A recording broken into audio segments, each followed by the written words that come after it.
मेरठ में सेल्फी ले रही युवती को दबोच। उत्तराखंड स्थापना दिवस को लेकर सीएम सम्मेलन।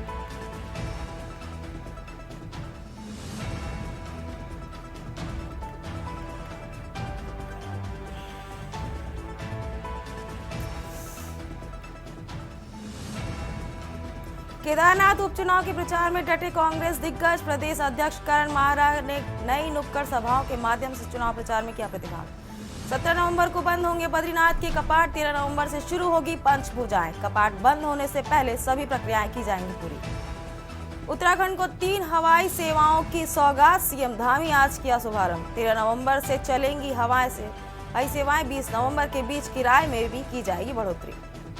प्रदेश के लिए 2447 करोड़ की परियोजनाओं का एडीबी से हुआ अनुबंध। कई शहरों में बनेंगे नमो भवन। परियोजनाओं में दिए जाएंगे पेयजल और सघन कनेक्शन। आप देख रहे हैं के न्यूज, खबरों का सारथी।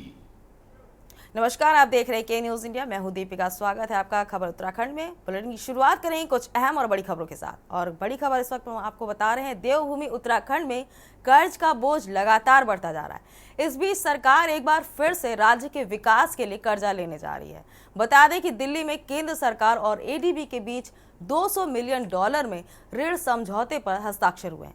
इस प्रोजेक्ट में हल्द्वानी में आधुनिक यातायात मैनेजमेंट वाली 16 किलोमीटर लंबी सड़क बनाने के साथ ही सीएनजी इलेक्ट्रिक बसों का संचालन के साथ ही चंपावत, किच्छा, कोटादार, विकासनगर में वाटर सप्लाई सीवरेज सिस्टम विकसित किया जाएगा। बता दें कि प्रदेश में लगातार कर्ज का बोझ बढ़ता जा रहा है। राज्य पर 95,000 करोड़ से ज्यादा का कर्ज है, जिसके लिए 6,000 करोड़ से ज्यादा का ब्याज हर वर्ष राज्य को भुगतान करना पड़ता है। प्रदेश का बच्चा बच्चा कर्जदार, हर व्यक्ति पर 75,000 रुपए से ज्यादा की देनदारी, और अब यह लगातार बढ़ता जा रहा है। वहीं एक और जहां राज्य में कर्ज लिया जा रहा है, तो वहीं दूसरी ओर विभाग बजट को खर्च नहीं दे पा रहे हैं। वित्तीय वर्ष 2024-25 में पूंजीगत मद में 15 अक्टूबर तक यानी 6 माह से अधिक समय बीतने के बाद 35% बजट की खर्च हो पाया है। शेष अवधि में बचे हुए बजट को खर्च करने का दबाव अब विभागों में बढ़ गया है। इसके पीछे लोकसभा चुनाव की लंबी आचार संहिता और फिर वर्षा काल को अधिकार वजह बताई जा रही है। वहीं राज्य में अब इस मुद्दे पर सियासत गर्मा गई है। सवाल ये है कि आखिर राज्य पर और कितना कर्ज का बोझ बढ़ाया जाएगा। आज इसी मुद्दे पर करेंगे विस्तार से चर्चा। पहले रिपोर्ट देखिए।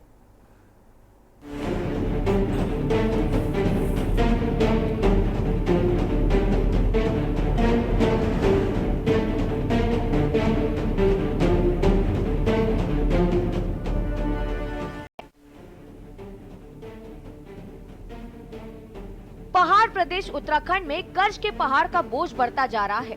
एक बार फिर ये बोझ प्रदेश पर बढ़ने जा रहा है।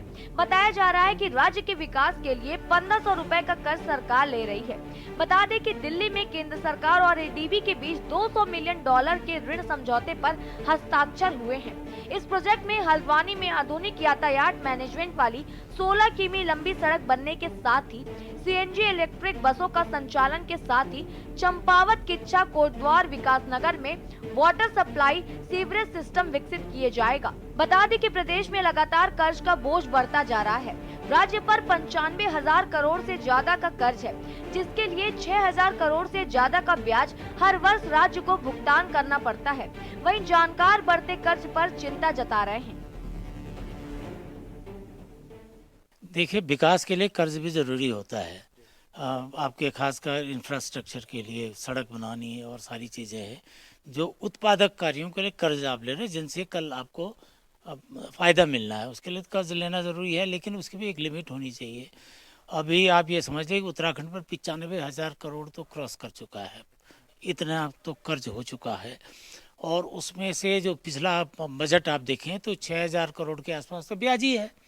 जो आप ब्याज दे रहे हैं उसके मूल देंगे तो 18, 19, 20 करोड़ हज़ार करोड़ के आसपास ऐसे ही देंगे, तो आपका जो जीडीपी जो आपकी है उसके अगेंस्ट कितना है वो बैलेंस करने के, आपका उत्पादन है उसके हिसाब से तो लेंगे, तो वो बैलेंस ज़रूरी है। लेकिन अब ये क्या कर रहे हैं आप, ये समझिए कि हिमाचल प्रदेश तो आपका 50 साल से ज़्यादा हो गया। नहीं, पहले सरकार हिसाब तो दे। जो 1600 करोड़ रुपया आया है स्मार्ट सिटी के नाम पर, जो हड़प कर गए हो, स्मार्ट सिटी का तिनका भर नजर नहीं आ रहा है। यहाँ सड़कों के गड्ढे दिखाने के लिए एक पूर्व मुख्यमंत्री स्तर के व्यक्ति को सड़कों पर उतरना पड़ रहा है सरकार को आईना दिखाने के लिए।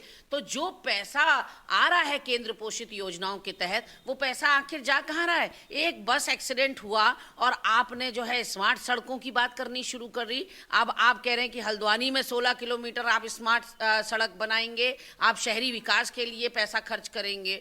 एडीबी से केंद्र सरकार का $200 मिलियन का करार हुआ है और उसमें से एक बड़ा चंक जो है उत्तराखंड के विकास के लिए आने वाला है, ऐसा कहा जा रहा है। लेकिन 7.5 साल हो गए भारतीय जनता पार्टी की प्रचंड बहुमत और डबल इंजन की सरकार को यहाँ सत्ता पर काबिज हुए। 7.5 साल में न हमने युवाओं का, न महिलाओं का, न मजदूरों का, न व्यापारियों का, न किसानों का, किसी का विकास होते हुए तो देखा नहीं। देखिए, ये विपक्ष को अपने अंतर मन में पहले झांकना चाहिए कि जब जब भारतीय जनता पार्टी की सरकार रही तब कितना कर्ज लिया, और जब जब कांग्रेस की सरकार रही इन 24 सालों में तब कितना कर्ज लिया।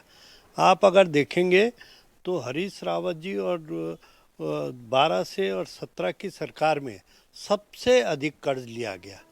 तो उनको प्रश्न खड़ा करने का सवाल नहीं है। जब विकास करना होता है तो निश्चित तौर पर कर्ज भी लेना होता है, और कर्ज हैसियत के आधार पर मिलता है। जब प्रदेश की हैसियत होगी तो कर्ज मिलेगा, विकास के लिए अति आवश्यक है। कैसे भी हम जनता के सपनों को पूरा करें, उत्तराखंड राज्य आंदोलन से बना है। आपको बता दें कि प्रदेश का बच्चा बच्चा कर्जदार, हर व्यक्ति पर 75,000 रुपए से ज्यादा की देनदारी, और अब ये लगातार बढ़ता जा रहा है। वहीं एक और जहां राज्य में कर्ज लिया जा रहा है, तो वहीं दूसरी ओर विभाग बजट को खर्च नहीं कर पा रहे हैं। वित्तीय वर्ष 2024-25 में पूंजीगत मद 15 अक्टूबर तक यानी 6 माह से अधिक समय बीतने के बाद 35% बजट ही खर्च हो पाया है। शेष अवधि में बचे हुए बजट को खर्च करने का दबाव अब विभागों में बढ़ गया है। अधिकारी इसके पीछे लोकसभा चुनाव की लंबी आचार संहिता और फिर वर्षा काल को वजह बता रहे हैं। वहीं राज्य में अब इस मुद्दे पर सियासत गर्मा गई है। नहीं, देखिए, उसमें 2-3 चीज़ें जैसे मैंने बता दिया था। एक तो हम लोगों के यहाँ पर वो वेदर जो है हमारा काफ़ी इस बार ख़राब रहा है, नंबर 1। दूसरा जो मैंने कहा हुआ था कि इलेक्शन से हमारे यहाँ पर भी व्यय का स्थिति जो है वो प्रभावित हुई है। तीसरा ये है कि जो हम लोग व्यय की जब एक प्रोजेक्शन करते हैं, उस प्रोजेक्शंस में हम लोग भारत सरकार से भी कितनी धनराशि हमें अवमुक्त होगी, उसका भी जो है एक कंपोनेंट वो भी होता है। क्योंकि भारत सरकार में भी नई गवर्नमेंट फिर से स्थापित हो गई है, उनके रिलीजेस लेट से आए हुए हैं, तो स्वाभाविक है कि सभी राज्यों में इस बार व्यय का जो प्रमाण जो है वो थोड़ा आगे खिसक जाएगा, और हमारे राज्य में भी उसी तरह की स्थिति है। प्रचंड बहुमत की सरकार प्रदेश में विकास नहीं कर पा रही है, क्योंकि सरकार के पास विकास का कोई रोड मैप नहीं है, और विभागों की सुस्ती इतनी ज़्यादा है कि जो बजट है वो खर्च नहीं हो पा रहा है। दिसंबर आने वाला है और 35% बजट ही अभी तक खर्च हुआ है। फिर बजट प्रावधान का क्या फायदा? अगर विभाग अपनी सुस्ती नहीं तोड़ेंगे तो धरातल पर विकास नजर कहाँ से आएगा? और ये कोई इस साल नहीं हो रहा है, हर साल भाजपा सरकार में यही स्थिति रहती है। इसीलिए विकास धरातल पर नजर नहीं आता, युवाओं को रोजगार नहीं मिलता। आज हमारे गांवों से पलायन इसीलिए लगातार बढ़ रहा है। आखिर ये जिम्मेदारी किसकी है, और ये गैर जिम्मेदाराना रवैया मंत्री और अधिकारी कब छोड़ेंगे? देखिए, कर्जे पे कर्जे, कर्जे पे कर्जा, एक तरीके से अब ये प्रदेश जो है वो कर्जों के बोझ तले दबता जा रहा है, और दुर्भाग्यवश जो राज्य सरकारें हैं वो इस तरफ ध्यान नहीं दे रही हैं। जो हमारा आय के स्रोत हैं वो लगातार कम होते जा रहे हैं, जिसका कारण सीधा सीधा ये पड़ रहा है कि यहाँ के राज्य को चलाने के लिए, लगातार राज्य की योजनाओं को पूरा करने के लिए, और अब तो स्मार्ट सिटी के लिए भी कर्ज लिया जा रहा है। इससे बड़ा दुर्भाग्य इस प्रदेश का क्या होगा कि 24 वर्ष इस प्रदेश को हो चुके हैं, लेकिन जिस प्रकार से लगातार कर्ज पे कर्ज जो भी सरकार ले रही है, तो उससे कहीं ना कहीं पर जो नुकसान है, जो आर्थिकी बोझ है, वो यहाँ पर एक आम जन के ऊपर पड़ रहा है, और इसका जो भुगतान है भविष्य में यहाँ के लोगों को करना पड़ेगा। कुल कुल मिलाकर पहाड़ प्रदेश पर कर्ज के पहाड़ का बोझ बढ़ता जा रहा है।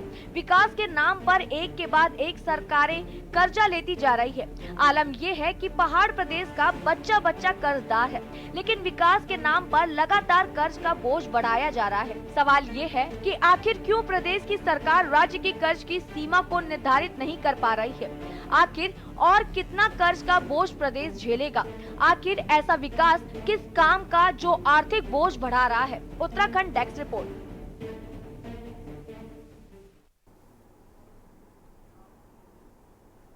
अब रुक कर लेते हैं अगली खबर की। मुख्यमंत्री आवास देहरादून से सीएम पुष्कर सिंह धामी ने वर्चुअल माध्यम से राज्य की 3 हवाई सेवाओं का उद्घाटन किया। उत्तराखंड हवाई संपर्क योजना के तहत से उत्तरकाशी और देहरादून से गौचर के लिए हेलीकॉप्टर सेवा और दिल्ली से पिथौरागढ़ विमान सेवा का वर्चुअल शुभारंभ किया। इस मौके पर मुख्यमंत्री ने कहा कि हवाई सेवाएं राज्य के विकास में मील का पत्थर साबित होने जा रही हैं। इसलिए सरकार उड़ान योजना के तहत 18 स्थानों पर हेलीपोर्ट्स का निर्माण कर रही है। मुख्यमंत्री ने इन सेवाओं को प्रारंभ करने में सहयोग देने के लिए प्रधानमंत्री नरेंद्र मोदी और केंद्रीय नागरिक उड्डयन मंत्री राजमोहन नायडू का आभार व्यक्त किया। मुख्यमंत्री ने कहा कि ये 3 परियोजनाएं हमारे राज्य के लिए अत्यंत महत्वपूर्ण साबित होने जा रही हैं। इन सेवाओं के प्रारंभ होने से राज्य में पर्यटन एवं आर्थिक विकास को गति मिलने के साथ साथ सीमांत क्षेत्र पिथौरागढ़ की जनता को देश की राजधानी तक पहुंचने के लिए एक नया और बेहतर विकल्प मिल सकेगा। इन हवाई सेवाओं के प्रारंभ होने से आपातकालीन और आपदा प्रबंधन कार्यों में भी गति आएगी।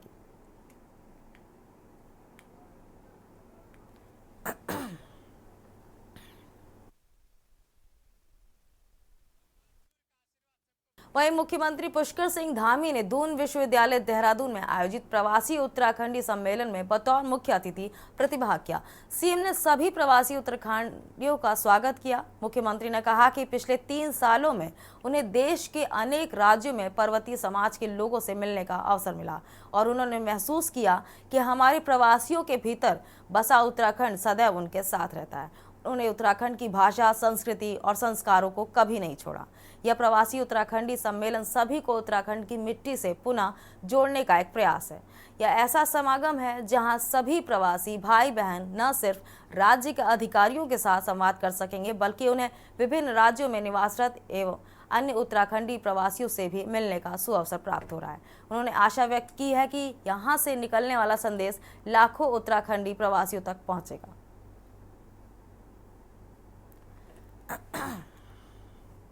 आज के अवसर पर ये घोषणा करता हूं कि हम राज्य में प्रवासी उत्तराखंड परिषद का गठन करेंगे ताकि इस दिशा में और जो है काम आगे बढ़े, पूरे व्यवस्थित तरीके से, प्रभावी तरीके से काम किया जा सके। आप सभी उत्तराखंड के प्रवासी भाई बहनों को प्रदेश के संबंध में विभिन्न जानकारियां उपलब्ध कराने और आपकी समस्याओं को दूर करने के उद्देश्य से भी एक डेडिकेटेड वेबसाइट भी तैयार की जा रही है।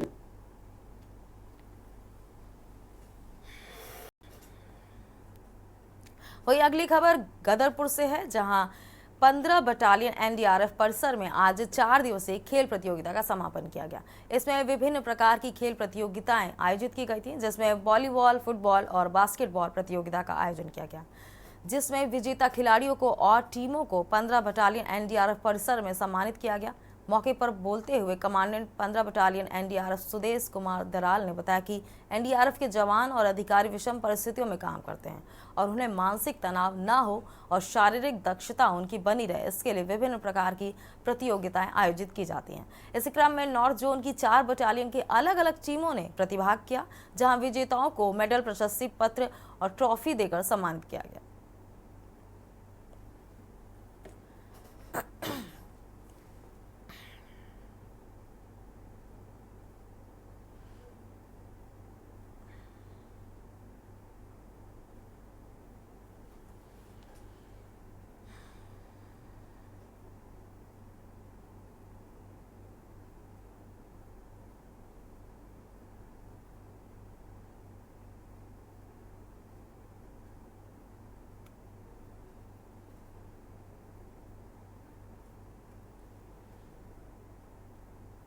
वहीं अगली खबर सेलाकुई के इंडस्ट्रियल एरिया फार्मा सिटी में मौजूद ऑक्सीजन और गैस बनाने वाली एक कंपनी में आज अचानक आग लग गई, जिसमें कंपनी में काम कर रहे 12 लोग घायल हो गए, जिन्हें पास के एक निजी अस्पताल में भर्ती कराया गया, जबकि गंभीर रूप से घायल 2 लोगों को हायर सेंटर भेजा गया। दरअसल बताया जा रहा है कि आज दोपहर सेलाकुई फार्मा सिटी में मौजूद have pharmaceutical and research limited नाम की इस कंपनी में रखे सिलेंडरों में अचानक आग लग गई, जिसने देखते ही देखते विकराल रूप ले लिया। अचानक आग लगने से कंपनी और उसके आसपास के क्षेत्र में अफरा तफरी मच गई। घटना की सूचना मिलते ही फायर ब्रिगेड की गाड़ियां मौके पर पहुंची और फायर ब्रिगेड कर्मियों ने घंटों की कड़ी मशक्कत के बाद कंपनी के सिलेंडरों में लगी आग पर काबू पाया। वहीं दूसरी ओर सूत्रों से मिली जानकारी के अनुसार कंपनी में जिस वक्त यह घटना हुई उस वक्त वहां 200 से अधिक लोग काम कर रहे थे, जिसमें से करीब 1 दर्जन लोग झुलसने और भगदड़ में घायल हो गए, जिन्हें पास के ही एक निजी अस्पताल में भर्ती कराया गया, जबकि गंभीर रूप से घायल 2 लोगों को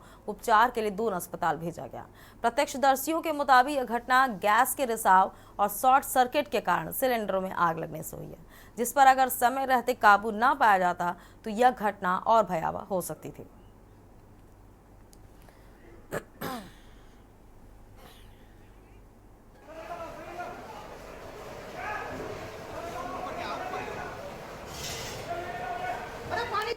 भाई जी क्या हुआ था कंपनी में? क्या नाम है कंपनी का?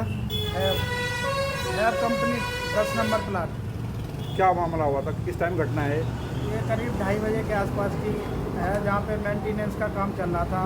वहाँ पे अचानक से शॉर्ट सर्किट हुई और सिलेंडर में आग लग गई, जिसके कारण अफरा तफरी मची, सब जगह भागे, सिलेंडर ब्लास्ट हुए। कई फायर ब्रिगेड की गाड़ियाँ आई, कम से कम 10-12 लोग अच्छे से झुलस गए और कई लड़कियाँ बेहोश हो के गिरी। जैसे भागे अगल बगल की कंपनी, सारे लोग भागे निकल।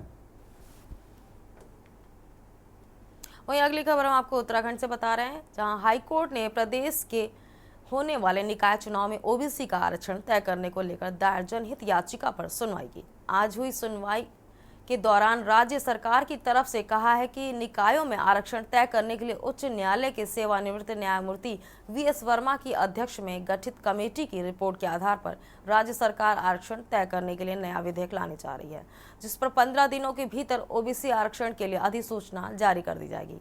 आपको बता दें कि रुद्रपुर निवासी रिजवान अंसारी ने जनहित याचिका दायर कर कहा है कि राज्य सरकार 2011 की जनगणना के अनुसार निकायों में आरक्षण निर्धारित कर रही है, जबकि 2018 के निकाय चुनाव इसी आधार पर सम्पन्न कराए गए थे। लेकिन वर्तमान समय में पहाड़ के बजाय प्रदेश के मैदानी इलाकों में ओबीसी का वोट बैंक बढ़ा हुआ है, इसलिए ओबीसी समिति की रिपोर्ट के आधार पर उन्हें 27% आरक्षण दिया जाए। राज्य सरकार की तरफ से कहा गया है कि आरक्षण को लेकर राज्य सरकार ने अधिसूचना जारी कर दी है, आपत्तियों का निस्तारण हो चुका है।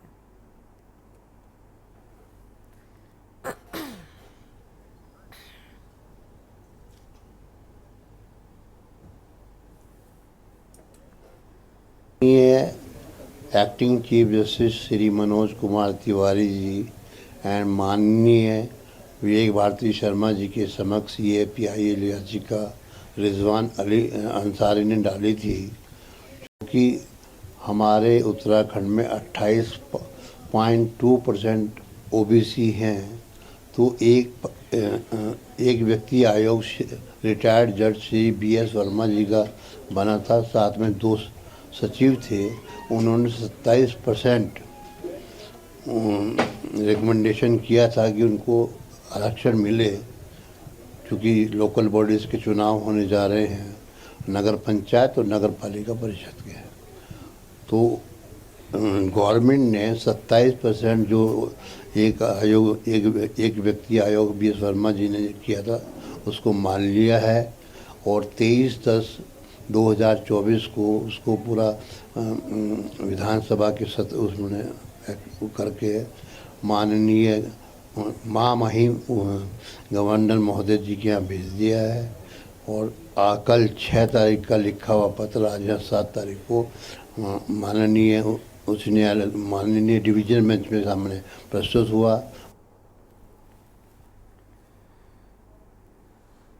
वहीं अगली खबर हम आपको बता रहे, छठ महापर्व के पावन अवसर आते ही सितारगंज के बाजार व घाटों, मठ, मंदिरों में भक्तों का सैलाब है। चारों ओर श्रद्धा और उत्सव का माहौल दिखा है। महिलाओं को पारंपरिक परिधानों में सजी और छठ पूजा के लिए जरूरी सामग्री जैसे फल, फूल, दीप और अन्य जरूरी सामानों से सजे बाजारों में खरीदारी की। छठ पर्व को लेकर छठ पूजा स्थलों में रंग बिरंगी रोशनी में आकर्षक सजावट रही। भक्त इस मौके पर पारंपरिक लोकगीत गाकर पूजा अर्चना की है।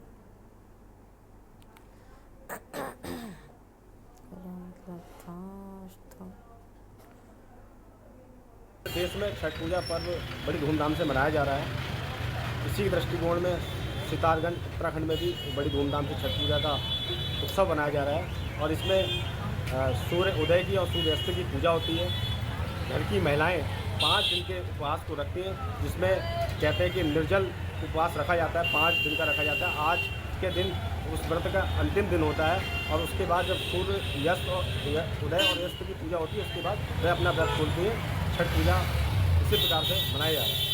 देखिए, छठी मैया और सूर्य उपासना का ये हमारा महापर्व है और आप लोग देख ही रहे होंगे कि सितारगंज के अंदर भी बहुत धूमधाम के साथ ये पर्व सुबह तो मना दिया गया है, अभी शाम को भी मनाया जाएगा और बाजार में बहुत ही बड़ी मात्रा में श्रद्धालु अपने व्रत की सामग्री के लिए सामान खरीदारी के लिए आए हैं। मैं भी अपने परिवार के साथ यहाँ सामग्री की खरीदारी के लिए आया हूँ और ये हमारा जो महापर्व है इसकी एक बहुत बड़ी विशेषता है जो हमारे संस्कारों को दर्शाता है। इसमें क्या है कि सूर्य उदय की भी इसमें पूजा होती है और सूर्य अस्त की भी पूजा होती है और छठ महापर्व को लेकर इस देश के यशस्वी प्रधानमंत्री आदरणीय श्री नरेंद्र मोदी जी ने भी अपने वक्तव्यों में इन चीज़ों को बताया है।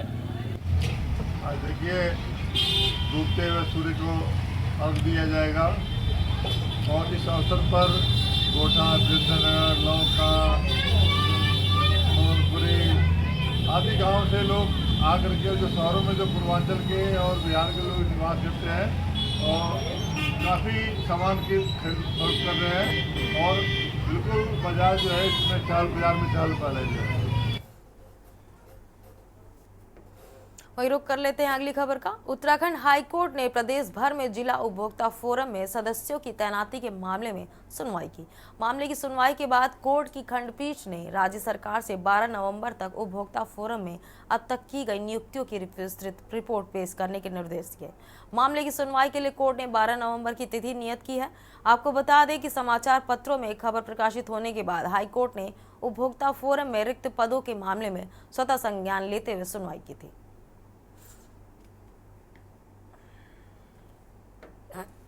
लिया था, जिसके बाद उत्तराखंड जो सबऑर्डिनेट सर्विस कमीशन है उसने एक कोर्ट में आश्वासन दिया था जनवरी में कि सभी नियुक्तियां जो एडवर्टाइज की गई हैं वो 4 माह के अंदर हो जाएंगी।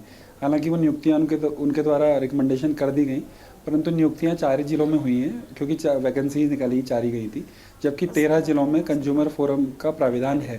तो वर्तमान में जो पर्वतीय जिले हैं वहाँ पर कंज्यूमर फोरम में कंज्यूमर के जो कमीशन है उनमें चेयरमैन की नियुक्ति नहीं हो पाई है, जिस कारण वहाँ पेंडेंसी बहुत लंबे टाइम से चली आ रही है और अन्य जिलों के जो चेयरमैन हैं वो उस कार्य को देख रहे हैं, मैदानी जिलों के। तो इस कारण पर्वतीय जिलों के उपभोक्ताओं को अपने केसेस को दायर करने में और उनको लड़ने में बड़ी दिक्कत आ रही है, जिसके बाद आज कोर्ट ने इसमें असमानता इसको पाया और राज्य सरकार को इसमें निर्देश किया है कि वो सारी स्थिति स्पष्ट करें कि कुल कितने कंज्यूमर फोरम में कितनी वैकेंसीज है और कितनों में नियुक्ति अभी तक की गई है। सचिव महोदय जो कंसर्न डिपार्टमेंट के उनको बुलाया है ताकि कोर्ट उनसे सब सके।